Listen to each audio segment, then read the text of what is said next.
नमस्कार, जय हिंद। महासंग्राम की पहली क्लास लेकर मैं अंकित मिश्र आप सभी का स्वागत करता हूं आपके अपने चैनल एग्जाम तक पर।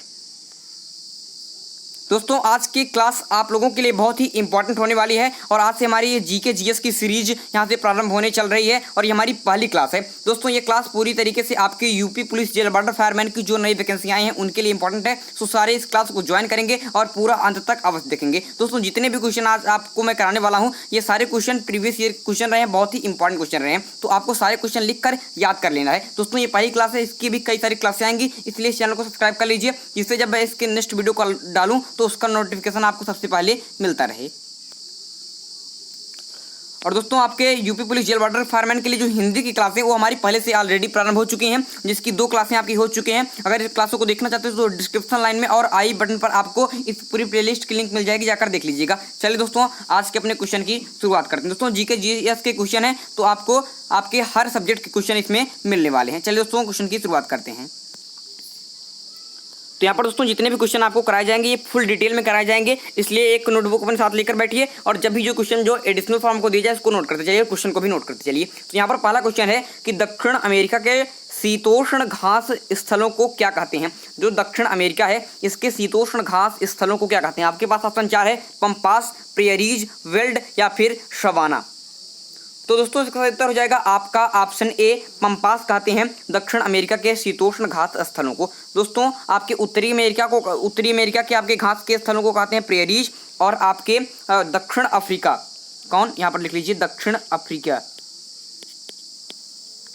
अफ्रीका के घास के मैदानों को वेल्ट कहते हैं। इस बात को भी याद रखेंगे। चलिए दोस्तों, आगे चलते हैं अपने नेक्स्ट क्वेश्चन की तरफ। यहाँ पर नेक्स्ट क्वेश्चन है कि उत्तरी अमेरिका के शीतोष्ण घास स्थल इस नाम से जाने जाते हैं। उत्तरी अमेरिका के शीतोष्ण घास स्थल इस नाम से जाने जाते हैं। तो किस नाम से जाने जाते हैं। आपके पास ऑप्शन 4 है, पंपास, कोयल पिच, स्टेप या फिर प्रेयरी।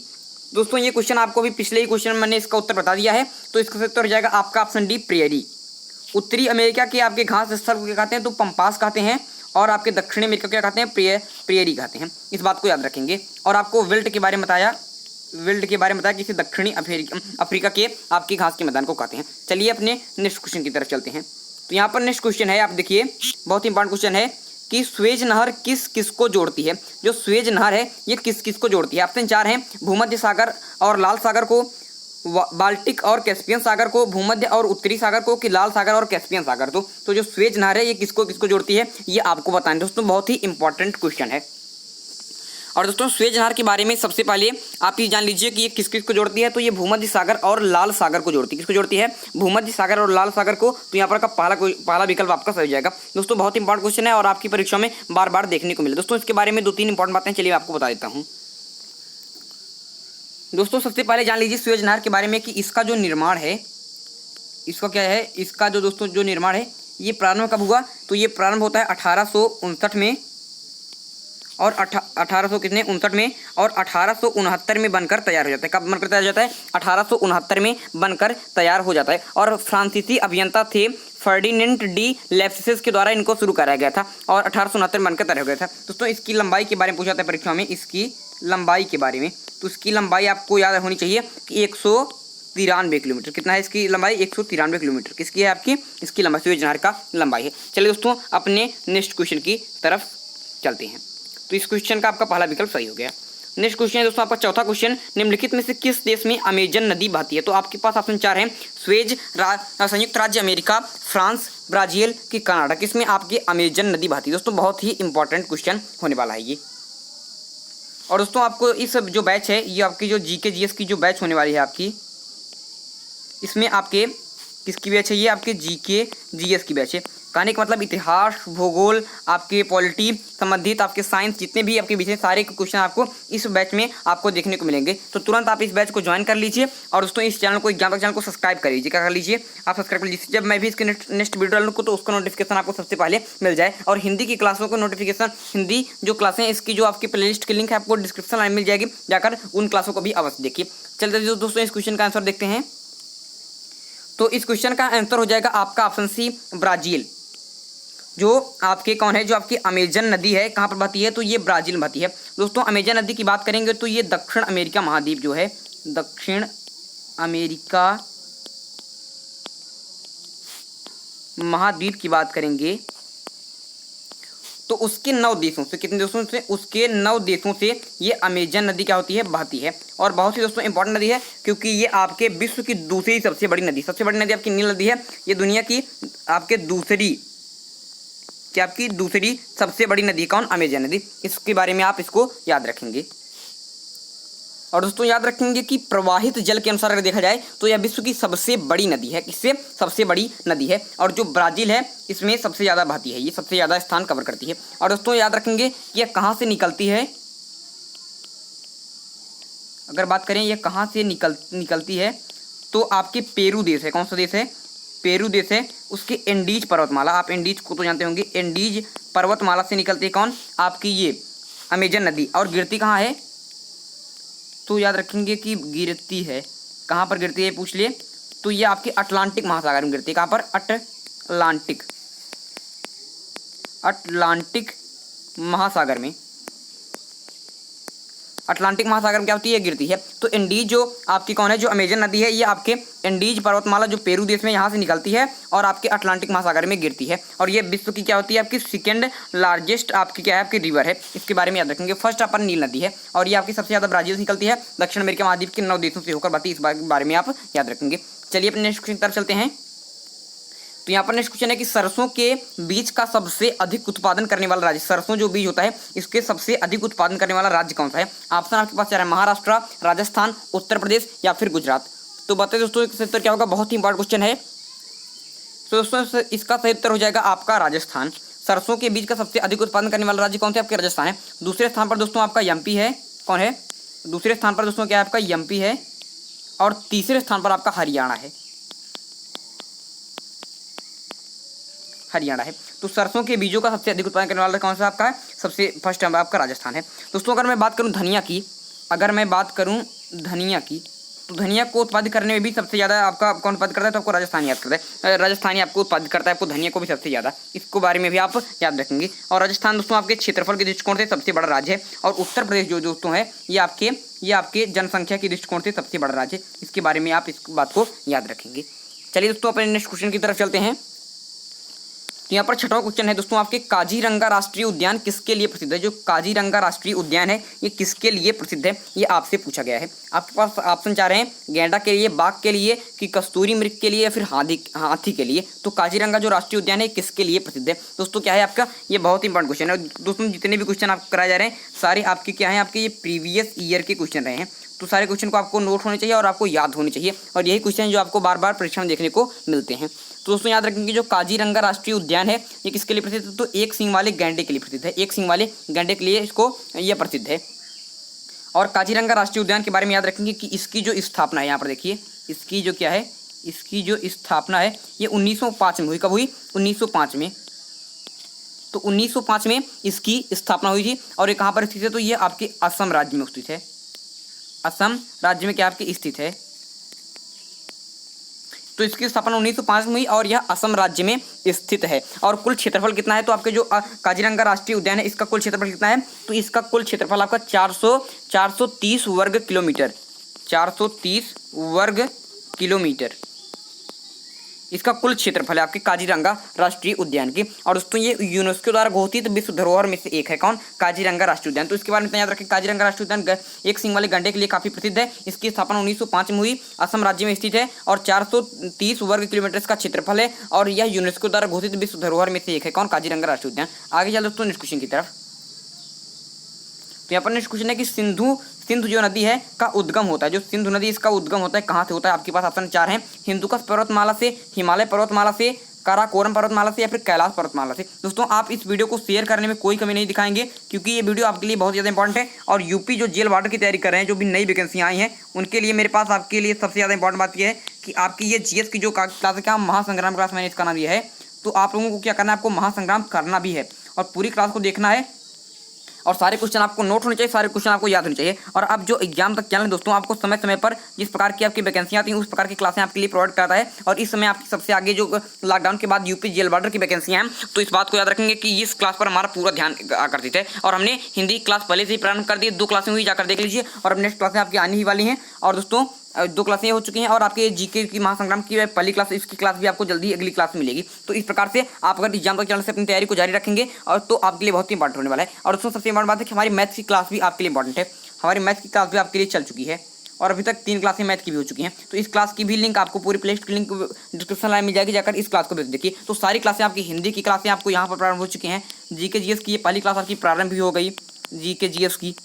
मैथ्स की क्लास हमारी 3 क्लासें हो चुकी हैं, हिंदी क्लासें हमारी 2 हो चुकी हैं, जीके जीएस की पहली क्लास, सारी क्लासें आपको चल रही हैं, इसलिए तुरंत चैनल को सब्सक्राइब कर लीजिए। तो सिंधु नदी का उद्गम होता है कहाँ पर, तो याद रखेंगे कि आपका जो सिंधु नदी इसका उद्गम होता है कैलाश पर्वतमाला। कहाँ से, आपके कैलाश पर्वतमाला से, कैलाश पर्वतमाला से। कौन सी, आपकी सिंधु नदी का, सिंधु नदी का उद्गम होता है। याद रखेंगे दोस्तों, बहुत ही इंपॉर्टेंट क्वेश्चन है। इसका उद्गम स्थल आपका कैलाश पर्वतमाला है। कैलाश पर्वतमाला की बात करेंगे तो यहाँ पर कहाँ पर है ये दोस्तों आपके तिब्बत में है। तिब्बत दोस्तों, हम चीन को तिब्बत कहते हैं, तो वहीं पर आपका कैलाश पर्वतमाला है, वहीं से निकलती है आपकी सिंधु नदी। और यह ट्रांस हिमालय का पार्ट है आपका, कौन, आपका कैलाश पर्वतमाला। और दोस्तों उसी कैलाश पर्वतमाला के समीप है मानसरोवर झील, वहीं से आपके ये सिंधु नदी निकलती है। याद रखेंगे, बहुत ही इंपॉर्टेंट बात है दोस्तों। एक है आपका सिंधु नदी, एक है आपका सिंधु नदी, एक है सतलुज नदी और एक है दोस्तों ब्रह्मपुत्र नदी। ये जो 3 नदियां दोस्तों ये भारत के बाहर से निकलती है। तो कुछ लोग कौन सी ऐसी नदी है जिसका उद्गम भारत के बाहर से हुआ है, तो आप इन्हीं 3 में से जो एग्जाम्पल रहेगा उसी पर जो भी आपका विकल्प रहेगा उसी पर आप टिक लगाएंगे। सिंधु नदी, सतलुज नदी, ब्रह्मपुत्र नदी, ये तीनों का उद्गम स्थल भारत के बाहर है, तो याद रखेंगे। और उसमें ब्रह्मपुत्र जो नदी है उसका भी उद्गम स्थल आपका तिब्बत है। तो इनके बारे में, तीनों के बारे में लिख लीजिए कि इनका उद्गम स्थल भारत के बाहर है। चलिए दोस्तों नेक्स्ट क्वेश्चन की तरफ चलते हैं। तो यहाँ पर नेक्स्ट क्वेश्चन है कि अकशेरुकी जो जीव होते हैं, जिसे नॉन कॉर्डेटा इंग्लिश में कहते हैं, नन कॉर्डेटा, तो उनमें क्या नहीं होता है, उसमें क्या प्रेजेंट नहीं होता है। आपके पास अपन रक्त गुहा, क्लोम, पृष्ठरज्जु, इसे नोटोकॉर्ड कहते हैं या फिर देह गुहा। तो दोस्तों याद रखेंगे जो अकशेरुकी आपके प्राणी होते हैं उनमें आपके नोटोकॉर्ड उपस्थित नहीं होता, नोटोकॉर्ड उपस्थित नहीं होता है। नोटोकॉर्ड दोस्तों एक सीमेंट के समान होता है, आपके काफ़ी कठोर अवस्था में रहता है। प्रारंभ में जब होता है तो ये आपके सीमेंट के समान होता है और जैसे जैसे समय बीतता है, जैसे जैसे परिपक्व होते हैं वैसे वैसे कठोर होते जाते हैं नोटोकॉर्ड। और नोटोकॉर्ड के अलावा आपकी वर्टिब्रल कॉलम, जिसे दोस्तों आप मेरुरज्जु कहते हैं, वो, और जो आपकी कशेरुकी होती हैं, कशेरुकी, ये ऐसी चीज़ें हैं जो ये आपके कशेरुकी प्राणी में उपस्थित होती हैं और अकशेरुकी प्राणी में उपस्थित नहीं होती हैं, याद रखेंगे। और दोस्तों 2 एग्जाम्पल याद रखेंगे कि जो सांप होता है वो कशेरुकी होता है। क्या होता है, वो कशेरुकी होता है। और जो आपका क्या होता है, जो अर्थवर्म होता है, आपका अर्थवर्म होता है, जो आप किसी कहते हैं केचुआ को, तो वो आपका अकशेरुकी होता है। ये 2 एग्जाम्पल याद रखिएगा, परीक्षा में बार बार देखने को मिलते हैं। सांप आपका कशेरुकी है और केचुआ आपकी अकशेरुकी है। चलिए दोस्तों नेक्स्ट क्वेश्चन की तरफ चलते हैं। यहाँ पर नेक्स्ट क्वेश्चन है कि ईईजी, क्या आपका ईईजी, जिसे कहते हैं इलेक्ट्रोइनसेफेलोग्राफी, ईईजी इसका फुल फॉर्म है, का प्रयोग किसकी गतिविधि दर्ज करने के लिए होती है। इसका फुल फॉर्म के बारे में याद रख लीजिए, परीक्षा में देखने को मिलता है। इलेक्ट्रोइनसेफेलोग्राफी,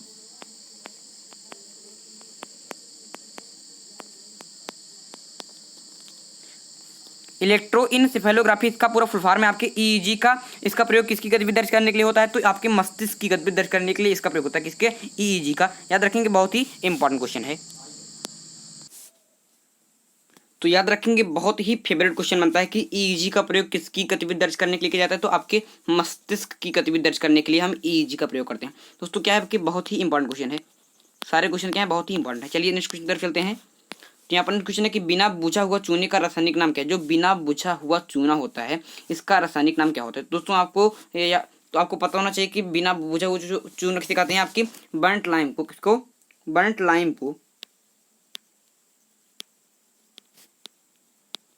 को बिना बुझा हुआ चूना कहते हैं। और इसका आपका नाम है कैल्शियम ऑक्साइड, जिसको CaO से प्रदर्शित करते हैं, CaO, इसका रासायनिक सूत्र CaO, कैल्शियम ऑक्साइड। तो इसका आपका सी विकल्प सही हो जाएगा। क्या दोस्तों, बहुत ही सिंपल क्वेश्चन है, आपके रसायन विज्ञान का क्वेश्चन है, रसायन विज्ञान का। तो ये आपको जो जीएस का जो आपका ये चल रहा है, ये बैच है आपके जीएस की, इसमें आपके इतिहास के क्वेश्चन, भूगोल के क्वेश्चन, सामान्य विज्ञान के क्वेश्चन, आपके जो संविधान के क्वेश्चन, तो सारे क्वेश्चन आपको यहाँ पर मिक्स मिलते हैं, क्योंकि आपके ये क्या होते हैं, आपके ये आपके जी की क्लास होते हैं। चलिए नेक्स्ट क्वेश्चन तरफ चलते हैं। तो यहाँ पर तरल अवस्था में पाई जाने वाली अधातु है। जो तरल अवस्था में पाई जाने वाली अधातु क्या है, आपके नॉन मेटल जिसे कहते हैं धातु। आपके पास ऑप्शन है ब्रोमीन, नाइट्रोजन, फ्लोरीन या फिर क्लोरीन। तो ये आपको पता होना चाहिए कि जो अधातुएं होती हैं ये सामान्यतः क्या होती हैं, ये सामान्यतः आपकी गैस अवस्था में होती हैं, और सामान्यतः गैस और मुलायम और गैस अवस्था में आप क्या होती हैं, आपकी अधातुएं होती हैं। इसका पद क्या होता है, इसका पद होता है जो ठोस होती हैं जो अधातुएं, और जो अधातुएं आपकी क्या होती हैं, आपकी तरल होती हैं, द्रव, तो उसके अपवाद होती है। तो इसका ठोस के अपवाद तो कई सारे आपके आयोडीन है, आपके सल्फर है, उसके बाद आपका कार्बन है, जो आपका डायमंड होता है वो है। तो ये सारे आपके ठोस ठोस होते हैं जो धातु हैं। और द्रव अधातु आपकी केवल एक है, द्रव अवस्था में केवल एक अधातु पाई जाती है, तो कौन है, आपकी ब्रोमी है। याद रखेंगे कि आपकी बहुत ही इंपॉर्टेंट क्वेश्चन है। चलिए अब नेक्स्ट क्वेश्चन की तरफ चलते हैं। नेक्स्ट क्वेश्चन है कि हाइड्रोक्लोरिक अम्ल का एक अन्य नाम है। हाइड्रोक्लोरिक अम्ल जो जिसे कहते हैं HCl, किसे कहते हैं आपके HCl, इसे कहते हैं हाइड्रोक्लोरिक अम्ल। दोस्तों इसके पीएच मान के बारे में याद रखेंगे कि इसका पीएच मान होता है 1.8, और क्या होता है ये आपके क्या होता है, आपके प्रबल अम्लीय होता है। कौन, हाइड्रोक्लोरिक अम्ल। ये आपके अमाशय से दोस्तों निकलता है, और आपके जो जीवाणु होते हैं आपके भोजन में उनको नष्ट करता है। बहुत ही इंपॉर्टेंट होता है ये हाइड्रोक्लोरिक अम्ल, और पूरे वातावरण को अम्लीय बनाता है। इसका अन्य नाम क्या है, आपसे परीक्षा में पूछ रहा है। आपके पास ऑप्शन जा रहे हैं गैलिक अम्ल, पिक्रिक अम्ल, म्यूरिएटिक अम्ल या फिर क्लोरिक अम्ल। दोस्तों याद रखेंगे, बहुत इंपॉर्टेंट क्वेश्चन है। इसका उत्तर हो जाएगा आपका ऑप्शन सी, म्यूरिएटिक अम्ल कहते हैं आपके हाइड्रोक्लोरिक अम्ल का ये अन्य नाम, म्यूरिएटिक अम्ल। चलिए अब नेक्स्ट क्वेश्चन की तरफ चलते हैं। तो यहाँ पर दोस्तों आपको बताना ये था कि मैथमेटिक्स की जो आपकी क्लासें हैं ये आपके शुरू हो चुकी हैं। दोस्तों ये क्लास आपके किसी के लिए स्पेशल, आपके किसके लिए है, तो ये क्लास आपके किन के लिए इंपॉर्टेंट है, आपके एसएससी के लिए, आरआरबी के लिए, यूपीएससी के लिए, यूपी लेखपाल के लिए, डीआरडीओ के लिए, दिल्ली पुलिस के लिए, आपके यूपी टेट के लिए, सी टेट के लिए, सबके लिए इंपॉर्टेंट है आपकी मैथमेटिक्स की जो क्लासें हैं। और दोस्तों इंपॉर्टेंट आपके जो यूपी जेल वार्डर क्लासें हैं उनके लिए भी इंपॉर्टेंट है। तो जेल वार्डर भी इस क्लास को अवश्य देखेंगे, और इन क्लासों की लिंक आपको पूरी प्लेलिस्ट की लिंक डिस्क्रिप्शन में मिल जाएगी, जाकर देख लीजिएगा। चलिए हम नेक्स्ट क्वेश्चन चलते हैं दोस्तों। तो यहाँ पर नेक्स्ट क्वेश्चन है, तो यहाँ पर दोस्तों क्वेश्चन है कि चंगेज खान ने जलालुद्दीन का पीछा करते समय, जो चंगेज खान है, जो मंगोल आक्रमणकारी था आपका चंगेज खान, ये जलालुद्दीन माकबरनी का पीछा करते हुए किसके शासनकाल में भारत की सीमाओं पर आक्रमण किया था। आपके पास ऑप्शन चाहे कुतुबुद्दीन ऐबक, इल्तुतमिश बलबन या फिर नासिरुद्दीन खुसरो। दोस्तों आपके जलालुद्दीन की बात करें तो इनका पूरा नाम था जलालुद्दीन माकबरी। देखिए इस कहानी के बारे में आपको बताता हूँ मैं। यहाँ पर देखिए कि जो मंगोल आक्रमणकारी था, कौन, जो आपका मंगोल आक्रमणकारी था, मंगोल आक्रमणकारी कौन, आपका चंगेज खान। कौन, चंगेज खान।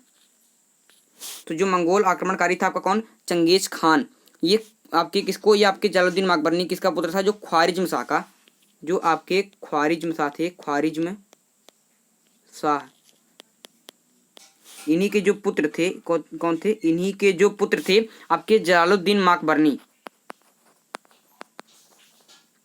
इनका पीछा करते हुए किसके समय में, आपके इल्तुतमिश के शासनकाल में, इल्तुतमिश के शासनकाल में आपके कब, 1220 से 21 के बीच में, 1220 से 21 के बीच में आपके सिंध पर आक्रमण किया। कहां पर आक्रमण किया दोस्तों, आपके सिंध पर आक्रमण किया। कब आक्रमण किया, 1220 से 1221 के बीच में। आपको पता है कि इल्तुतमिश का शासनकाल 1200 आपके 10 से लेकर 1236 तक था। तो 20-21 में किया तो आपके इल्तुतमिश के समय में ही आक्रमण किया। और 1224 ईस्वी में दोस्तों आपके जलालुद्दीन माकबरनी आपके वापस लौट गया, क्योंकि इल्तुतमिश ने यहाँ पर इसकी कोई सहायता नहीं की। तो मंगोल आक्रमणकारी आपके जो चंगेज खान है, ये ख्वारिज्म शाह के पुत्र माकबरनी का पीछा करते हुए इल्तुतमिश के शासनकाल में सिंध पर आक्रमण कर दिया था। कब, 1220 से 1221 के बीच में। तो यहाँ पर देखते हैं दोस्तों इसका उत्तर क्या होगा, आपके इल्तुतमिश हो जाएगा। दोस्तों इल्तुतमिश को दिल्ली सल्तनत का वास्तविक संस्थापक कहते हैं। तो दिल्ली सल्तनत का वास्तविक संस्थापक, दिल्ली सल्तनत का अगर बात करें वास्तविक संस्थापक की, तो किसको कहा जाता है, आपके इल्तुतमिश कहा जाता है। वैसे दिल्ली सल्तनत का संस्थापक की बात करेंगे तो आपके कुतुबुद्दीन ऐबक था, लेकिन वास्तविक संस्थापक कौन था, तो इल्तुतमिश था। और कुतुबुद्दीन ऐबक का शासनकाल आपकी 1206 से लेकर 1210 ईस्वी तक था, और आपके इल्तुतमिश का शासनकाल 1210 से लेकर 1236 तक था। और यहाँ पर दोस्तों जो आपका बलबन ऑप्शन दिया गया है, इसने लौह एवं रक्त की नीति अपनाई थी। तो बलबन के लिए इंपॉर्टेंट है कि इसने क्या किया था, आपका लौह एवं रक्त की नीति अपनाई थी। किसने, आपके बलबन ने। तो ये सबसे ज्यादा पूछा जाता है कि लौह रक्त की नीति किसने अपनाई थी, तो बलबन ने अपनाई थी। सिजदा पेबोस की जो प्रथा थी उसको भी बलबन ने अपनाई थी। और जो आपके चिहलगानी का अंत इसने किया था, चिहलगानी का अंत किसने किया, तो बलबन ने किया। दोस्तों चिहलगानी की शुरुआत किसने की थी, तो चिहलकानी का गठन किसने किया था, शुरुआत किसने की थी, तो इसको की थी इल्तुतमिश ने, और इसका अंत किसने कराया, तो आपके बलबन ने कराया। इतनी बात याद रखेंगे कि लौह एवं रक्त की नीति किसने अपनाई, तो आपके बलबन ने अपनाई। और सिजदा पे बोझ की प्रथा किसने शुरुआत की है, तो बलबन ने किया। और आपके चिहलगानी का अंत किसने किया, तो आपके बलबन ने किया। इसकी शुरुआत आपके इल्तुतमिश की थी। तो ये आपके नोटबुक में नोट होने चाहिए और आपको याद होने चाहिए। चलिए आगे चलते हैं दोस्तों नेक्स्ट क्वेश्चन की तरफ। नेक्स्ट क्वेश्चन है कि एलोरा में प्रसिद्ध शिव मंदिर का निर्माण किसने करा। जो एलोरा है इसमें प्रसिद्ध शिव मंदिर का निर्माण किसने कराया। दोस्तों आपको भली भांति पता है कि एलोरा कहाँ है, तो एलोरा आपके औरंगाबाद में है। औरंगाबाद कहाँ दोस्तों, महाराष्ट्र। तो महाराष्ट्र औरंगाबाद में आपकी एलोरा गुफा है। इसका निर्माण किसने कराया था, तो इसका जो निर्माण है इसको आपके राष्ट्रकूटों ने कराया था। राष्ट्रकूटों ने इसका निर्माण कराया था। और उसमें उपस्थित शिव मंदिर का निर्माण किसने कराया था, तो यहाँ पर देखिए मौर्य शासक सम्राट नहीं, गुप्त शासक समुद्रगुप्त नहीं, चालुक्य राजा पुलकेतन द्वितीय नहीं, ये देखिए राष्ट्रकूट शासक कृष्ण फर्स्ट। राष्ट्रकूट शासक कृष्ण फर्स्ट, ये आपका डी ऑप्शन सही हो जाएगा। चलिए अब नेक्स्ट क्वेश्चन की तरफ चलते हैं। तो यहाँ पर नेक्स्ट क्वेश्चन है कि 1700 ईस्वी में राजा राम की मृत्यु के बाद 1700 ईस्वी में आपके राजा राम की मृत्यु के बाद मराठों ने मुगलों के विरुद्ध युद्ध उसकी वीर पत्नी डाट के नेतृत्व में जारी रखा। तो किसके नेतृत्व में जारी रखा, आपके पास ताराबाई, लक्ष्मीबाई, रमाबाई, जीजाबाई। तो लक्ष्मीबाई दोस्तों होगा नहीं, जीजाबाई भी नहीं होगा, क्योंकि जीजाबाई तो आपके शिवाजी की पुत्री, शिवाजी की माता का नाम था। और लक्ष्मीबाई तो होगा नहीं, क्योंकि आपके ये तो आपके जो मॉडर्न इंडिया था वहां पर थे लक्ष्मीबाई, आपके झांसी की रानी थी। अब आपके पास ऑप्शन बचा ताराबाई और रमाबाई में। तो दोस्तों याद रखेंगे कि 1700 ईस्वी में जब राजा राम की मृत्यु हुई थी, जो आपके मराठा सरदार हुआ करते थे, तो उनकी विधवा पत्नी थी ताराबाई। कौन, ताराबाई। और इनका एक 4 वर्षीय पुत्र था, 4 वर्षीय पुत्र था, जिसे शिवाजी द्वितीय के नाम से, शिवाजी द्वितीय के नाम से दोस्तों आपके विधवा पत्नी ताराबाई ने इस गद्दी पर बैठाया। और पूरा नेतृत्व कौन करने लगी, आपकी स्वयं ताराबाई करने लगी। तो कौन करने लगी, आपकी स्वयं ताराबाई करने लगी। तो यहाँ पर सही उत्तर क्या होगा, यहाँ पर क्या भरना होगा आपका, ताराबाई। दोस्तों आपको याद होगा कि जो इल्तुतमिश था इसकी पत्नी थी शाह तुर्कान। और सेम यही कारण उसने भी किया था आपके रुकनुद्दीन जो फिरोज शाह थे, रुकनुद्दीन फिरोज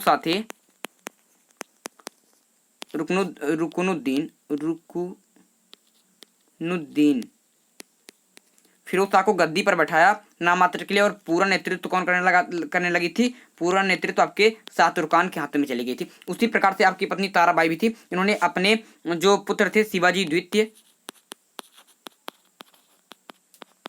4 वर्ष थे, इनको गद्दी बैठाया और पूरी सत्ता अपने हाथ में ली। कौन, वो थी दोस्तों ताराबाई। याद रखेंगे दोस्तों, क्या आपके बहुत ही इंपॉर्टेंट ये बात है आपके लिए, क्या है, बहुत ही इंपॉर्टेंट है। चलिए दोस्तों अब नेक्स्ट क्वेश्चन की तरफ चलते हैं। नेक्स्ट क्वेश्चन है कि ब्रिटिश इंडिया। दोस्तों अब आपके ये क्या क्वेश्चन है, ये सारे आपके हिस्ट्री के क्वेश्चन शुरू हो गए हैं। और प्रारंभ में आपके दोस्तों क्या है, आपके प्रारंभ में आपके जियोग्राफी क्वेश्चन मिले। तो दोस्तों इसी प्रकार से आपके सारे विषय क्वेश्चन मिले देखने। दोस्तों ये क्लास क्या है कि बहुत इंपॉर्टेंट है, और शेयर करने में आप कोई कमी नहीं छोड़ेंगे, और सब्सक्राइब भी चैनल को तुरंत कर लेंगे, मुझे पूरी आशा है। तो ब्रिटिश इंडिया बगान मालिकों के अत्याचारों का वर्णन करने वाला प्रसिद्ध नाटक नील दर्पण किसने लिखा। तो जो ब्रिटिश इंडिया बगान मालिकों के अत्याचारों का वर्णन करने वाला प्रसिद्ध नाटक नील दर्पण किसने लिखा है। दोस्तों ऑप्शन 4 है, पूरा आपके हाथ में है, बताइए दोस्तों उत्तर क्या होगा। बहुत ही दोस्तों इंपॉर्टेंट क्वेश्चन है, और सारे क्वेश्चन नोट करते चलेंगे। चैनल को शेयर करेंगे, पूरे चैनल को शेयर करेंगे, वीडियो को शेयर करेंगे, और चैनल को सब्सक्राइब तुरंत करेंगे, ये मुझे पूरी आशा है आप लोग करेंगे भी। तो आपके पास ऑप्शन 4 है, प्रेमचंद, बंकिम चंद्र चटर्जी, दीनबंधु मित्र, या फिर सुब्रमण्यम भारती। किसने नील दर्पण लिखा। दोस्तों बहुत ही सिंपल सा और बहुत ही अच्छा क्वेश्चन है, प्रीवियस ईयर में पूछा गया था आपका ये क्वेश्चन, और सारे क्वेश्चन प्रीवियस ईयर का है। इसका उत्तर जाएगा दीनबंधु मित्र। किसने, दीनबंधु मित्र ने नील दर्पण लिखा था। नील दर्पण बहुत बार पूछा है, नील दर्पण क्या है। तो नील दर्पण क्या आपका दोस्तों एक प्रकार का नाटक है। क्या प्रकार है, एक प्रकार का नाटक है। कौन, नील दर्पण। इसके लेखक कौन है, दीनबंधु मित्र साहब है, दीनबंधु मित्र साहब है। और नील की खेती करने वाले के विरुद्ध इन्होंने ये प्रदर्शित नील की खेती करने वालों के विरुद्ध विद्रोह को प्रदर्शित करने हेतु उन्होंने इसको लिखा था। और आपका ये जो नील विद्रोह हुआ था कब हुआ था, तो आपके 1858 से 1800 का कितना आपके 1859 से 60 के बीच में आपका ये विद्रोह हुआ था। और इसको विद्रोह को प्रदर्शित करने के लिए इन्होंने आपके नील दर्पण नामक नाटक को लिखा। किसने? दीनबंधु मित्र ने। दोस्तों इसके अंग्रेजी में किसने अनुवाद कराया, ये भी क्वेश्चन पूछा था। देखिए दोस्तों यहाँ पर है कि उपन्यास नील दर्पण का अंग्रेजी में अनुवाद किसने कराया। तो जो उपन्यास है आपका नील दर्पण, इसका अंग्रेजी में अनुवाद किसने किया था, किसने किया था, ये आपको बताना है। आपके ऑप्शन 4 है रविंद्रनाथ टैगोर, दीनबंधु मित्र, कि मधुसूदन दत्त, या फिर बंकिम चंद्र चटर्जी। जो दीनबंधु मित्र ने इसका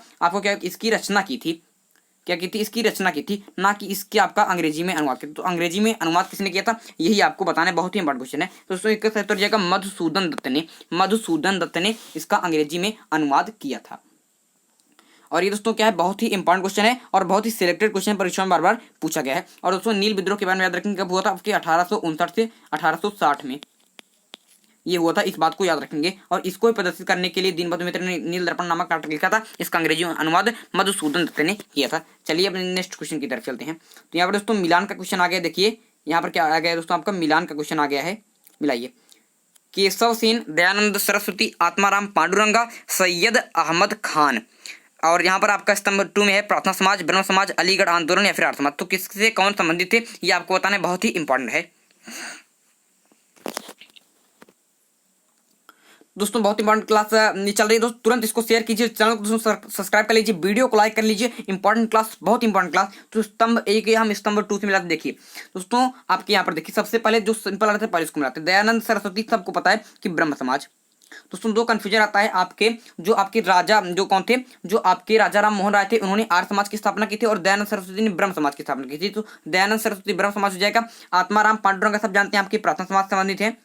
और जो सैयद अहमद खान है ये अलीगढ़ आंदोलन से संबंधित है। और अब आपका हो जाएगा कि जो केशव सेन है ये आपके आर्य समाज से संबंधित है। आर्य समाज की स्थापना किसने की थी, तो राजा राम मोहन राय ने।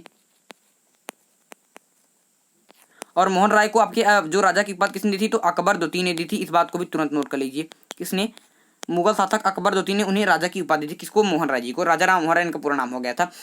तो आपको यहाँ पर है दयानंद सरस्वती, पहला हो जाएगा आपका चौथे में मिलेगा। दूसरा आपका जो बी है ये आपके किस में मिलेगा, ये आपके दूसरे में मिलेगा। आत्माराम पांडुरंग जो आपका सी है ये आपके पहले मिलेगा। सैयद अहमद खान आपका तीसरे मिलेगा। देखते दोस्तों इसको मिलाते हैं। देखिए चलिए इसको मिलाते हैं।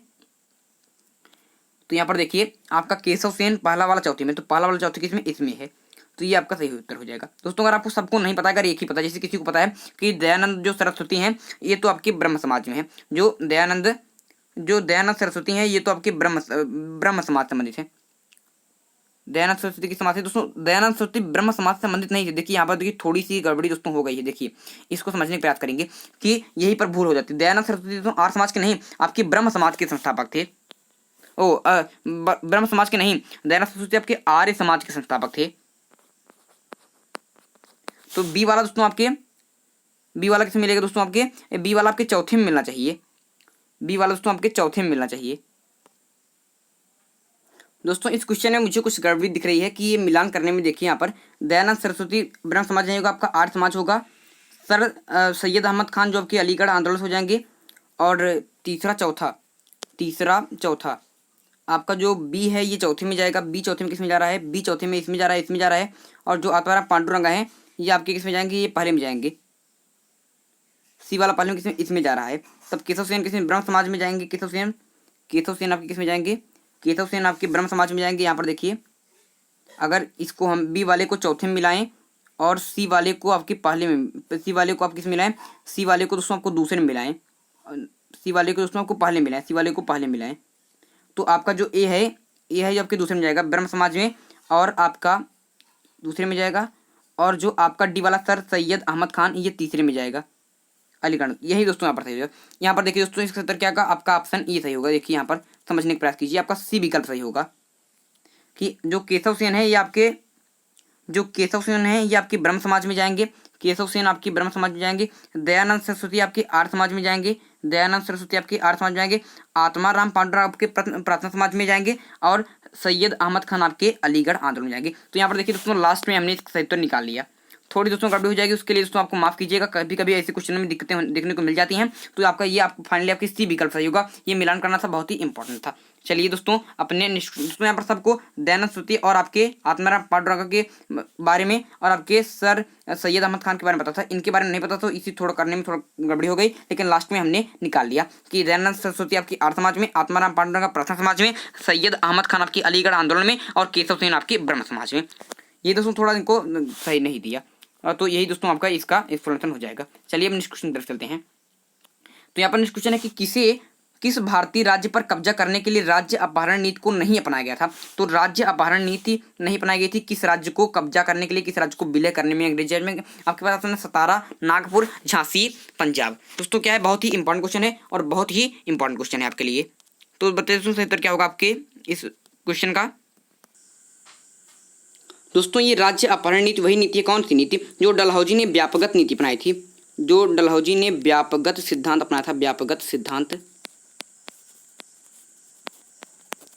वही है ये राज्य अपहरण नीति, उसी को कहते हैं। तो इससे मिलाए गए राज्य कौन से हैं दोस्तों, इससे मिलाए गए राज्य आपके 17 हैं, जो 1848 ईस्वी में मिलाया गया था। नागपुर है जो 1800 आपके कब 54 में मिलाया गया था। झांसी है जिसे 1853 में मिलाया गया था।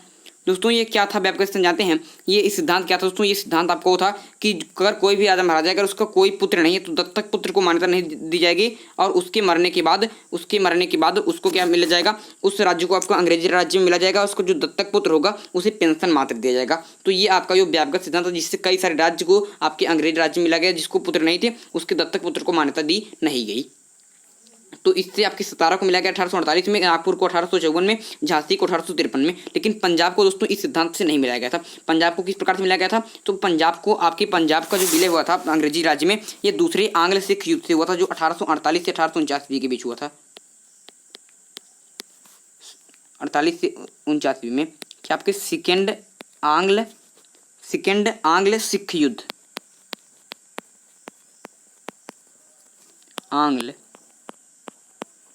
तो सेकंड आंग्ल सिख युद्ध के द्वारा इसको मिलाया गया था 1849 में पंजाब को, जो 1848 से 1849 के बीच में था। तो इसको किससे मिलाया गया था, इसको आपके युद्ध के माध्यम से मिलाया गया था, ना कि राज्य अपहरण नीति से, ना कि डलहौजी के व्यापकगत सिद्धांत से।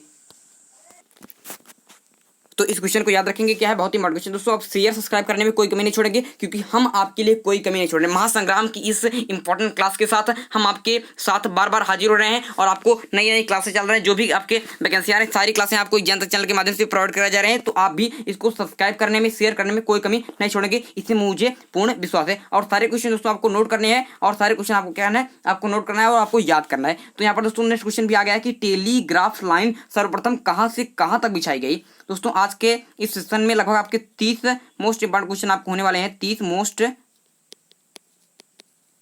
इंपॉर्टेंट क्वेश्चन, और फुल डिटेल में, कितने में आपके फुल डिटेल में।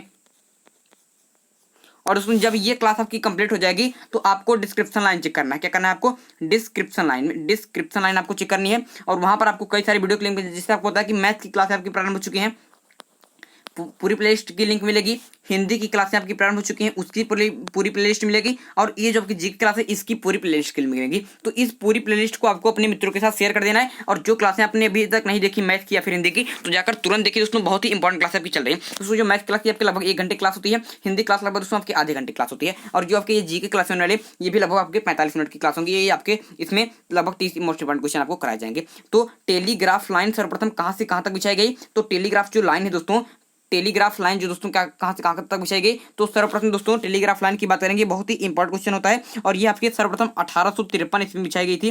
कब, 1853 ईस्वी में सर्वप्रथम बिछाई गई थी, और कोलकाता से लेकर आगरा तक। कहाँ तक, कोलकाता से लेकर आगरा तक। तो ये आपका पहला विकल्प हो जाएगा, कोलकाता से लेकर आगरा तक 1853 ईस्वी में सर्वप्रथम टेलीग्राफ लाइन बिछाई गई थी। आगे चलते दोस्तों नेक्स्ट क्वेश्चन, सर्वप्रथम जो दोस्तों रेलगाड़ी चली थी वो आपके मुंबई से लेकर थाने के बीच में चली थी, 34 किलोमीटर तक दोस्तों आपके मुंबई से लेकर थाने तक आपकी चली थी सर्वप्रथम जो आपके रेल चली थी। और टेलीग्राफ लाइन सर्वप्रथम कहाँ से बिछाई गई, तो कलकत्ता से लेकर आगरा तक। दोनों क्वेश्चन इंपॉर्टेंट है, ये आपके 1853 ईस्वी में। चलिए अब नेक्स्ट क्वेश्चन की तरफ चलते हैं। नेक्स्ट क्वेश्चन है कि बनारस हिंदू विश्वविद्यालय, जिसे हम लिखते हैं बी बनारस, एच से दोस्तों आपके हिंदू, और यू से यूनिवर्सिटी, BHU के संस्थापक निम्नलिखित कौन। दोस्तों क्या आपके बहुत ही दोस्तों सिंपल क्वेश्चन है। तो बनारस हिंदू विश्वविद्यालय के संस्थापक कौन है दोस्तों? आप लोग आंख मूंद कर बता देंगे कि इसका सही उत्तर हो जाएगा मदन मोहन मालवीय जी। मदन मोहन मालवीय जी ने आपके बनारस हिंदू विश्वविद्यालय की स्थापना की। कब की? तो सन 1916 ईस्वी में। सन 1916 ईस्वी में उन्होंने इसकी स्थापना की मदन मोहन मालवीय जी ने। और 1919 से लेकर 1939 तक 1919 से लेकर 1939 तक कब कितने 1939 होगा ये 39 लगभग कितने वर्षों तक? 20 वर्षों तक ये क्या रहे? आपके कुलपति के रूप में रहे, कुलपति। तो याद रखेंगे दोस्तों, ये क्या है? बहुत ही इंपॉर्टेंट टॉपिक है कि आपके बीएचयू की स्थापना किसने की। तो स्थापना की बात करेंगे तो मदन मोहन मालवीय साहब ने 1916 ईस्वी में क्या की? इसकी स्थापना की। और 1919 से लेकर 1939 तक लगभग 20 वर्षों तक ये इसकी आपके कुलपति के रूप में रहे। इस बात को याद रखेंगे, क्या है? बहुत ही इंपॉर्टेंट क्वेश्चन है। चलिए दोस्तों अब नेक्स्ट क्वेश्चन की तरफ चलते हैं। तो नेक्स्ट क्वेश्चन है कि भारतीय संविधान के अनुसार, अब दोस्तों यहाँ पर आपके संविधान के क्वेश्चन आपसे प्रारंभ होने चल रहे हैं। दोस्तों आपके इतिहास के क्वेश्चन हो गए लगभग आपके 7-8 क्वेश्चन, और आपके भूगोल के जो क्वेश्चन है ये भी 7 से 8 क्वेश्चन हो गए। और अब आपके लगभग ये आपके 15 क्वेश्चन दोस्तों अभी तक आपके हो चुके हैं। और अब आपके ये आपके संविधान के क्वेश्चन प्रारंभ होने चल रहे हैं। किस क्वेश्चन? आपके पॉलिटी के क्वेश्चन। देखिए दोस्तों विभिन्न तरीके से हम किस प्रकार की क्लासेज चला रहे हैं और फुल डिटेल में बता रहे हैं, इसलिए आपको नोटबुक को लेकर बैठना है। और जो आपके एडिशनल दिए जा रहे हैं, जो आपको बताया जाए अतिरिक्त चीज जो बताई जा रही है, उसको आपको अपने आपकी जो नोटबुक है उसमें क्या आपको ऐड कर लेना है और उसको याद कर लेना है। सारे बहुत ही ज्यादा इंपॉर्टेंट है। तो भारतीय संविधान के अनुसार केंद्रीय जो मंत्री है ये किसकी इच्छा रहने तक पद संभालेंगे? दोस्तों आपको पता होगा कि आपको लग रहा होगा कि हम कितने लेवल के क्वेश्चन आपको लेकर आए हैं। आपको झंगू मंगू क्वेश्चन नहीं लेकर आए कि आपको सिंपल क्वेश्चन करा दें और आप उसके सही उत्तर देकर क्या हो जाए, आपके बहुत खुश हो जाएं। आप थोड़े दुखी होइए, मेरे लिए वो इंपॉर्टेंट है। तभी आप क्या करेंगे? तभी आप अपनी तैयारी को प्रारंभ करेंगे। अगर आपको लगेगा कि मेरी तो तैयारी सब हो चुकी है, मैं बहुत अच्छे से क्वेश्चन कर रहा हूं, तब आप तैयारी नहीं करेंगे और लाखों बच्चे जो फॉर्म भरे हैं वो आपको बाजी मार जाएंगे। तो आप लोगों को दुखी होना है, क्वेश्चन अगर नहीं आ रहे हैं तो आपको दुखी होना है और आपको तैयारी में फिर से जुट जाना है। कहां से जुटना है? आपको इसी चैनल पर जुटना है। आपको हिंदी क्लासेस चल रही हैं, आपके मैथ की क्लासेस चल रही हैं, आपके जीके जी क्लासेस चल रही हैं। सारे क्वेश्चन क्या है? हमको याद करते चलना है, बस याद करते चलना है। और जो एडिशनल फॉर्म होता है उसको याद करते चलना है। दोनों बात अगर आप याद करते चलेंगे तो कोई भी आपको परीक्षा में हरा नहीं पाएगा। इस बात को याद रखेंगे। तो यहाँ पर देखिए दोस्तों, भारतीय संविधान के अनुसार किसमें? भारतीय संविधान के अनुसार केंद्रीय मंत्री किसकी इच्छा रहने तक पद संभाल सकेंगे? आप सबको पता है दोस्तों, ये बहुत ही क्या है? बहुत ही आपके सिंपल क्वेश्चन है। इसका सही उत्तर हो जाएगा आपके कि भारत के राष्ट्रपति। दोस्तों जो आपके आर्टिकल क्या है? आर्टिकल 75 का जो बी है, जिसे खा कहते हैं, आर्टिकल 75 का जो खा है उसके अनुसार होता है कि भारत के राष्ट्रपति की इच्छा तक केंद्रीय मंत्री आपके क्या कर सकते हैं? भारतीय संविधान का केंद्रीय मंत्री किसकी इच्छा तक पद संभाल सकता है? तो आपको भारतीय राष्ट्रपति 75 खान बताया गया। चलिए नेक्स्ट क्वेश्चन करते हैं। दोस्तों भारत का राष्ट्रपति की जो पद है, राष्ट्रपति का पद आर्टिकल किसमें है? तो आपको 52 में, याद रखेंगे 52 में है। चलिए याद रखें दोस्तों, आपके देखिए यहाँ पर मुझे याद आ जाता है कि आर्टिकल 52 में क्या है? आर्टिकल 52 में तो आपका राष्ट्रपति का पद है और आर्टिकल 61 में आपका क्या है? आपका महाभियोग है। और आपका आर्टिकल 72 में आपका क्षमादान है। क्षमादान दोस्तों आपको पता होगा कि अगर सुप्रीम कोर्ट किसी को फांसी दे दे, कोई फांसी दे दे, किसी व्यक्ति को फांसी दे दे, तो आपके राष्ट्रपति के पास अधिकार होता है कि उस फांसी को क्या करते हैं? आपको कैंसिल कर दे। वो कौन सा आर्टिकल होता है? तो आपका आर्टिकल होता है आपके 72। इसका महाभियोग अगर इसको हटाया जाता है आपके समय से पहले तो आपका आर्टिकल 61 में है। आर्टिकल 52 में क्या है? ये पद है पूरा। चलिए अब नेक्स्ट क्वेश्चन कर सकते हैं। ये दोस्तों आपको नोटबुक में तुरंत नोट कर लीजिए, थोड़ा भी देर मत कीजिए, तभी दोस्तों आप इस जो यूपी जेल वार्डर की जो वैकेंसी आई हैं ये क्या करेंगे? आप तुरंत इसको आप प्राप्त कर लेंगे जब भी परीक्षा होगी। और आप सारे एडिशनल फॉर्म को याद करते चलेंगे। तो यहाँ पर मैंने आपको लिखा है कि यूपी जेल वार्डर एक सीट, अब एक सीट आपकी। तो क्यों? इसलिए क्योंकि अगर आप इन सारे क्वेश्चनों को लिखते हैं और सारे क्वेश्चन को लिखते हैं और सारे क्वेश्चन के एडिशनल फॉर्म को लिखते हैं और याद करते हैं, तो आप इस जो पूरी आपकी जो वैकेंसी है इसको आराम के साथ आप एक सीट आपकी होगी। तो यहाँ पर देखिए, विश्वास रखिए दोस्तों, बहुत ही इंपॉर्टेंट टास्क आपकी चल रही है। तो यदि आंग्ल भारतीय समुदाय को लोकसभा में पर्याप्त प्रतिनिधित्व प्राप्त ना हो तो समुदाय के 2 सदस्यों को नामित किया जा सकता है। किसके द्वारा? तो दोस्तों आप लोगों को सबको पता है, क्या होगा आपके पास? ऑप्शन 4 है कि राष्ट्रपति द्वारा, आपके प्रधानमंत्री द्वारा, राष्ट्रपति द्वारा, लोकसभा के अध्यक्ष द्वारा या फिर संसद के परामर्श से राष्ट्रपति द्वारा। तो याद रखेंगे कि किसी का परामर्श नहीं, ठीक आपके राष्ट्रपति द्वारा आपके लोकसभा में दो आपके सदस्यों को नामांकित किया जा सकता है। कब? जब यदि आंग्ल भारतीय समुदाय में लोकसभा में पर्याप्त प्रतिनिधित्व प्राप्त ना हो तो 2 व्यक्तियों को क्या करता है? आपको नामांकित कर सकता है। कौन? आपको राष्ट्रपति। दोस्तों आपके लोकसभा की बात करेंगे तो इसे आपके कहते हैं इसे निम्न सदन कहते हैं और उच्च सदन कहते हैं आपके राज्यसभा को, राज्यसभा को। तो राज्यसभा के लिए राष्ट्रपति कितने व्यक्तियों को आपको करता है नामांकित करता है आपके 12 व्यक्तियों को, और लोकसभा के लिए कितने आपके 2 व्यक्तियों के लिए। कुल मिलाकर 14 सदस्यों को नामांकित करता है कौन, आपके राष्ट्रपति, से प्रेसिडेंट कहते हैं। प्रेसिडेंट के बारे में बताया शुरू में आपको पिछले क्वेश्चन में कि आर्टिकल 72 में, आर्टिकल 72 में उसका पद है, आर्टिकल 61 में क्षमादान है, और आर्टिकल 72 में क्या है आपका, आर्टिकल 61 में आपका क्या है, महाभियोग है, आर्टिकल 72 में आपका क्षमादान है। चलिए अब नेक्स्ट क्वेश्चन की तरफ चलते हैं। दोस्तों संविधान के क्वेश्चन एक से एक क्वेश्चन आपके लिए लेकर आए हूँ और सारे क्वेश्चन बहुत ही इंपॉर्टेंट है। तो सारे क्वेश्चन दोस्तों आप तुरंत याद कर लीजिए, बहुत ही दोस्तों आपकी मेहनत करके मैंने एक क्वेश्चन निकाले हैं। तो राज्यसभा, जिसे भी पीछे बताया कि आपके इसे उच्च सदन कहते हैं दोस्तों, सदन जो है आपके भारत में 2 हैं। एक है आपका आपके उच्च निम्न सदन जिसे आपके कहते हैं, जिसे कहते हैं लोकसभा, एक है आपका उच्च सदन जिसे कहते हैं जिसे कहते हैं आपके राज्यसभा। तो के सदस्य का निर्वाचन कितनी अवधि के लिए होता है, राज्यसभा के जो सदस्य होते हैं इनका निर्वाचन कितने अवधि के लिए होता है, ये आपसे पूछा गया दोस्तों। क्या है कि बहुत ही इंपॉर्टेंट क्वेश्चन था।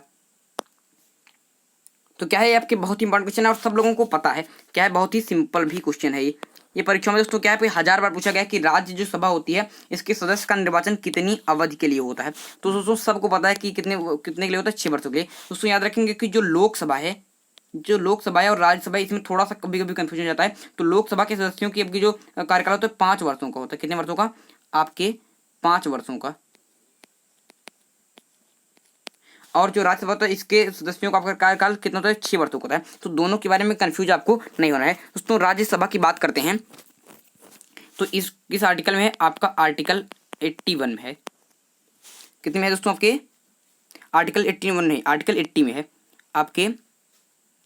तो आर्टिकल 80 में क्या आपका, आर्टिकल 80 में राज्यसभा है, आर्टिकल 81 में क्या है दोस्तों, आपका लोकसभा है। और आर्टिकल 79 में क्या है आपका दोस्तों, सदन है, संसद है। ये 3 आर्टिकल याद होने चाहिए। संसद आपका आर्टिकल 79 में है, लोकसभा आपका आर्टिकल 81 में है, और राज्यसभा आपका आर्टिकल 80 में है।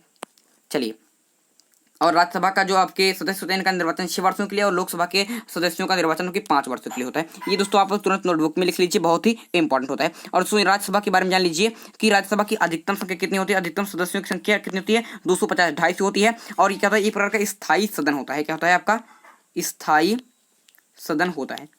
ये लोकसभा की भांति अस्थायी नहीं, ये स्थायी सदन है। और ये कभी क्या होता है, कभी भंग नहीं होता है। भंग क्या होता है, पर नहीं होता है। तो जो राज्यसभा का सदन होता है कभी भंग नहीं होता है। प्रत्येक 2 वर्षों में, कितने वर्षों में, प्रत्येक 2 वर्षों में आपके 1/3 सदस्य, 1/3 सदस्य क्या होते हैं आपके, 1/3 सदस्य क्या होते हैं दोस्तों, आपके निवृत्त होते रहते हैं। तो 2 वर्षों में, प्रत्येक 2 वर्षों में 1/3 सदस्य आपके निवृत्त होते हैं, नए 1/3 सदस्य होते हैं। उनका कार्यकाल 6 वर्षों के लिए होता है और कभी आपका भंग नहीं होता, क्योंकि आपके 2-2 वर्षों में इसको बदलते रहते हैं। और अधिकतम संख्या सदस्यों की पूछते तो 250। आर्टिकल कितने में है, तो आपका आर्टिकल 80 में है। चलिए अब नेक्स्ट क्वेश्चन की तरफ चलते हैं। तो यहाँ पर नेक्स्ट क्वेश्चन है कि भारत के नियंत्रक और महालेखा परीक्षा की रिपोर्ट समीक्षा करने वाली संसदीय समिति है। भारत के नियंत्रक और महालेखा परीक्षक की रिपोर्ट की समीक्षा करने वाले संसदीय समिति कौन है दोस्तों, आपका क्या है, ये आपका मोस्ट इंपॉर्टेंट क्वेश्चन है। तो आप लोग बताएंगे इसका उत्तर क्या होगा दोस्तों क्या बताएंगे आप लोग, सही उत्तर क्या है दोस्तों, इसका सही उत्तर जाएगा कि ये लोक लेखा समिति, जो लोक लेखा समिति होती है ये भारतीय नियंत्रक और महालेखा परीक्षा की रिपोर्ट की समीक्षा करती है। करने वाली क्या होती है, संसदीय समिति। कौन, लोक लेखा समिति। याद रखेंगे आपके बहुत ही इंपॉर्टेंट है। यहाँ पर दोस्तों आज के अपने अंतिम क्वेश्चन की तरफ चलने से पहले आपको एक स्पेशल बात बता देना चाहता हूँ कि दोस्तों जो आपके एग्जाम तक चलना है आपके लिए कितना इंपॉर्टेंट है। दोस्तों जान लीजिए कि जो एग्जाम तक चलना है इस पर आपकी हिंदी की क्लासेस चल रही हैं, यूपीजीएल बॉर्डर की भी क्लासेस चली हैं, और जो भी वैकेंसी पीछे पीछे आई हैं उनकी क्लासें हमने पहले ही आपको चला दी हैं। तो ये आपके जो यूपीजीएल बॉर्डर की हिंदी क्लास चल रही हैं दोस्तों, साइंस की क्लासें आपको रेगुलर चल रही हैं, जीके की क्लासें आपकी ये प्रारंभ हो चुकी हैं, और इससे पहले भी हमारी जीके की क्लासें चल रही थी, हिस्ट्री की क्लासें आपकी चलती हैं, जियोग्राफी क्लास चलती हैं। जितनी भी दोस्तों आपकी सब्जेक्ट है सारी क्लासें आपको इस चैनल पर देखने को मिलती हैं। इसलिए दोस्तों क्या करेंगे, तुरंत इस चैनल को सब्सक्राइब कर लेंगे, और ये जो क्लासें आपके ये हमारे द्वारा अंकित मिश्रा के द्वारा आपको कराई जाती हैं। और दोस्तों आप हमसे फेसबुक और टेलीग्राम ग्रुप में टेलीग्राम ग्रुप से जुड़ सकते हैं। दोस्तों टेलीग्राम ग्रुप की बात करते हैं तो यहाँ पर हमेशा आपके क्विज सेशन चलते रहते हैं। यहाँ पर आपको क्वेश्चन हमेशा मिलते रहते हैं, आपको सिर्फ उत्तर बताना रहता है। तो वहाँ पर आपको मैं बोलता नहीं हूँ, सीधे सीधे क्वेश्चन देता हूँ, आपको उत्तर देता है। तो टेलीग्राम ग्रुप आप तुरंत जुड़ सकते हैं, ये आपके बिल्कुल फ्री है। इसके लिंक दोस्तों आप जब वीडियो खोलते हैं तो आपको ऊपर देखिए लिखा रहता है home video playlist about section. तो अबाउट सेक्शन पर जाएंगे तो आपको टेलीग्राम की भी लिंक और फेसबुक की लिंक भी मिल जाएगी। तो जाकर टेलीग्राम ग्रुप को तुरंत ज्वाइन कर लीजिए दोस्तों। वहाँ पर आपको ढेर सारे क्विज रोज चल रहे हैं और सारे फ्री हैं, तो तुरंत जाकर ज्वाइन कर लीजिए। और यूट्यूब क्लासें भी दोस्तों आपके बिल्कुल फ्री हैं, तो इनकी प्लेलिस्ट में जाकर दोस्तों आप कई सारी क्लासें जाकर देख लीजिएगा। और डिस्क्रिप्शन लाइन मैंने कई सारे इंपॉर्टेंट वीडियो की लिंक इंपॉर्टेंट प्लेलिस्ट की लिंक डाल दी है, जाकर देख लीजिएगा। चलिए दोस्तों अपने आखिरी क्वेश्चन की तरफ चलते हैं। तो यहाँ पर आखिरी क्वेश्चन है कि राज्य जो सभा होती है, जिसे कहते हैं, मैंने कहा था कि उच्च सदन,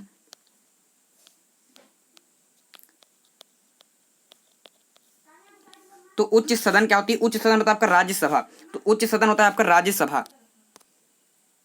इसके जो सदस्य होते हैं, इसके लिए न्यूनतम आयु कितनी होती है यही आपको बताना है। जो राज्यसभा होती है इसके सदस्य के लिए न्यूनतम आयु कितनी होती है ये आपको बताना है। बहुत ही इंपॉर्टेंट क्वेश्चन है दोस्तों, तुरंत आप लिख लीजिए। एक बात देखिए मेरी, एक बात तुरंत लिख लीजिए। एक लिख लीजिए राज्यसभा और एक लिख लीजिए दोस्तों लोकसभा। एक लिख लीजिए राज्यसभा, एक लिख लीजिए लोकसभा। राज्यसभा और लोकसभा। इसके बाद देख लीजिए कि राज्यसभा जो है दोस्तों, जो राज्यसभा है ये आपके कितने में है? ये आपके आर्टिकल 80 में है, और ये आपका लोकसभा आर्टिकल 81 है दोस्तों। और आपके जो राज्यसभा है दोस्तों क्या है? आपकी उच्च सदन है, और जो लोकसभा है दोस्तों क्या आपकी? ये आपके निम्न सदन है। अब देख लीजिए इस सदस्य के लिए न्यूनतम आयु कितनी है? तो आपकी राज्यसभा के लिए कितना है? राज्यसभा के लिए आपके 30 है। कितना है? आपके 30 है। और लोकसभा के लिए कितनी है? आपके 25 है। तो इतनी बात याद रखनी है कि राज्यसभा आर्टिकल 80 में आपका उच्च सदन है और इसके सदस्यों की न्यूनतम आयु 30 ईयर है। और लोकसभा आपका आर्टिकल 81 में है, ये आपके निम्न सदन है और इसके सदस्यों की आपके न्यूनतम आयु कितनी है? 25 है। और उसमें अगर मैं बात करता हूँ यूपी की, यूपी में सर्वाधिक आपकी संख्या, सर्वाधिक राज्यसभा की सीटें हैं कितनी? 31, और लोकसभा कितनी है? आपके 80 हैं। ये इतनी बातें भी आपको याद रहनी चाहिए। तो राज्यसभा के सदस्यों की न्यूनतम आयु कितनी है? यहाँ पर बताया कि 30 है, तो यहाँ पर आपका सी विकल्प सही हो जाएगा। लोकसभा का पूछता तो 25 रहता है, यहाँ पर सी विकल्प आपका सही हो जाएगा। बहुत ही इंपॉर्टेंट क्वेश्चन था। तो ये दोस्तों आज के हमारे मोस्ट इंपॉर्टेंट कितने क्वेश्चन? लगभग 30 क्वेश्चन,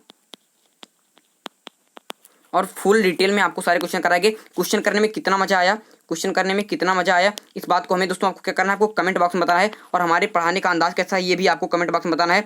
ये भी आपको क्या है? आपको कमेंट बॉक्स में बताना है। और जो हमारी हिंदी की क्लासें आपकी प्रारंभ हो चुकी हैं, उस क्लासों को ज्वाइन कर लीजिए। और अभी कल या परसों में आपकी हिस्ट्री की एक क्लास भी, हिस्ट्री क्लास भी मैं शुरू कर दूंगा। हिस्ट्री क्लास में की प्राचीन इतिहास की मॉक टेस्ट कराए जाएंगे, मॉक टेस्ट कराए जाएंगे। तो भी 3 क्लासें आपकी हिस्ट्री में लूंगा, इसमें एक प्राचीन इतिहास का, एक मध्यकालीन इतिहास का, एक आधुनिक इतिहास का। तो इन सारे के मॉक टेस्ट की भी एक आपकी क्लास में कल से प्रारंभ करने वाला हूँ। तो इस क्लास की लिंक भी आपको मिल जाएगी, इसलिए तुरंत चैनल को सब्सक्राइब अवश्य कर लीजिए। और दोस्तों ये महासंग्राम क्लास की, ये महासंग्राम जो क्लास है, इसकी पहली क्लास आपको कैसी लगी ये कमेंट बॉक्स में आप बताइएगा। क्या ये महासंग्राम क्लास से आप लोग संतुष्ट हैं? दोस्तों उठ जाइए, जाग जाइए, क्योंकि सब लोग जाग चुके हैं और बस आपकी देरी है, बस आप लोगों के उठने की देरी है। और हमारी क्लास में प्रारंभ हो चुकी है। अब एक सीट आपकी होगी, कैसी होगी? जब आप अपनी तैयारी को बेहतर करेंगे। कैसे बेहतर करेंगे? तुरंत एग्जाम चैनल को सब्सक्राइब करके बेहतर करेंगे। यूपी पुलिस जेल बॉर्डर की वैकेंसी प्रारंभ हो चुकी है, हमारी क्लासें भी प्रारंभ हो चुकी हैं। जीके जीएस की पहली क्लास कैसी रही कमेंट बॉक्स में बताइए। महासंग्राम क्लास बहुत ही इंपॉर्टेंट क्लास है। चलिए दोस्तों आज के लिए आपसे रहते हैं बेटा, अगले वीडियो में एक नए टॉपिक के साथ फिर होगी मुलाकात। तब तक के लिए मुझे दीजिए इजाजत। मैं हूं अंकित मिश्रा और आप देख रहे हैं एग्जाम तक। धन्यवाद।